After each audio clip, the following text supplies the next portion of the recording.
प्रिय भैया बहनों, हमने पाठ 2 लाख की चूड़ियां, इस पाठ को हमने 5 भागों में बांटा है। उसमें से हमने अपने पिछले जो 2 वीडियो थे उसके अंदर 2 भागों का अध्ययन किया था। अब हम आज तीसरे भाग का अध्ययन करने वाले हैं। हमने अपने पिछले जो वीडियो के अंदर ये जाना था कि लेखक है कामनाथ जी, वह अपने मामा के गांव जाया करते थे और वहां अधिकतर उनका जो दोपहर का समय है वह बदलू के पास ही बीतता था। बदलू व लेखक घंटों घंटों बैठकर कभी अपनी पढ़ाई के बारे में, कभी घर परिवार के बारे में और कभी शहरी व ग्रामीण जीवन के बारे में चर्चा करते थे। लेखक बदलू को यह बताते थे कि जो सारी शहर की स्त्रियां हैं वह अब सभी कांच की चूड़ियां ही पहनती हैं। तो वह क्रोधित हो उठता था और कहता था कि शहर की बात तो और ही है लल्ला, वहां की जो स्त्रियां हैं वह तो पुरुष का हाथ पकड़कर सड़कों पर भी घूमती हैं और उनकी जो हाथ की जो कलाई है वह भी नाजुक होती है, अर्थात कोमल होती है और कोमल होने के कारण लाख की चूड़ियां अगर वह पहने तो उनके हाथ में मोच आ जाएगी, इसलिए वह कांच की चूड़ियां ही पहनती है, लाख की चूड़ियां नहीं पहनती। अब हम उससे आगे अध्ययन करते हैं। कभी कभी बदलू मेरी अच्छी खासी खातिर भी करता। जिन दिनों उसकी गाय के दूध होता वह सदा मेरे लिए मलाई बचाकर रखता। यानी जो लेखक कह रहे हैं कि बदलू जो काका है वह मेरी अच्छी खासी खातिर भी करते थे, यानी मेरी मेहमान नवाजी भी करते थे। जब उनकी जो गाय है वह दूध देती तो वह उसके लिए मलाई बचा कर रखते और उनको मलाई है वह खिलाते थे। और आम की फसल में तो मैं रोज ही यानी प्रत्येक दिन ही उनके यहां से 2-4 आम खा ही आता था। परंतु इन सब बातों के अतिरिक्त जिस कारण वह मुझे अच्छा लगता था वह यह था कि लगभग रोज ही वह मेरे लिए 1-2 गोलियां बना देता था।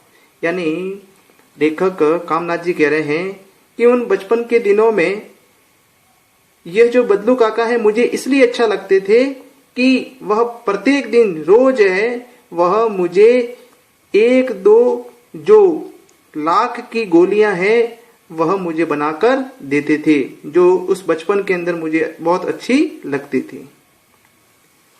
आगे लेखक कहता है कि मैं बहुधा हर गर्मी की छुट्टियों में अपने मामा के यहाँ चला जाता और 1-आध महीने वहां रहकर स्कूल खुलने के समय तक वापस आ जाता।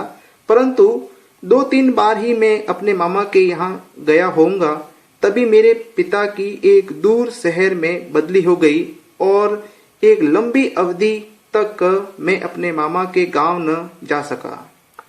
लेखक आगे बता रहा है कि मैं बहुधा यानी बहुत बार है वह हर गर्मियों की छुट्टी में मैं अपने उस मामा के गांव है चला जाता था और 1-आध महीने वहां रहता और जैसे ही स्कूल खुलती उस समय वापस लौटकर आ जाता, जैसे आप भी जाते होंगे। इसी प्रकार से लेखक भी जाता है, उस समय बचपन में जाता था। परंतु 2-3 बार ही वह अपने मामा के यहाँ गया होगा, तभी उनके पिताजी का एक दूर शहर में बदली हो गई, यानी उनका स्थानांतरण हो गया या तबादला हो गया।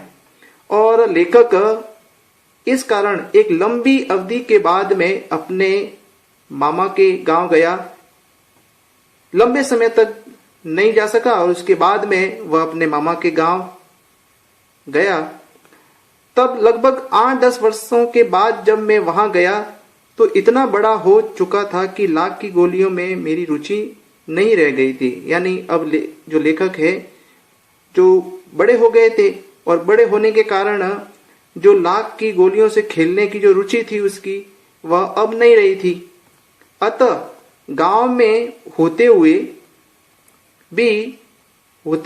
कई दिनों तक मुझे बदलू का ध्यान नहीं आया। यानी उस बचपन में जो गोलियों से खेलते थे तो बदलू काका याद आते थे, लेकिन अब वो बड़े हो गए थे और बड़े होने के कारण गोलियों में रुचि नहीं रही उनके खेलने में, इसलिए उस बदलू काका की भी जो याद है उसको नहीं आया, उनका ध्यान भी नहीं आया। इस बीच मैंने देखा कि गांव में लगभग सभी स्त्रियां कांच की चूड़ियां ही पहने हैं।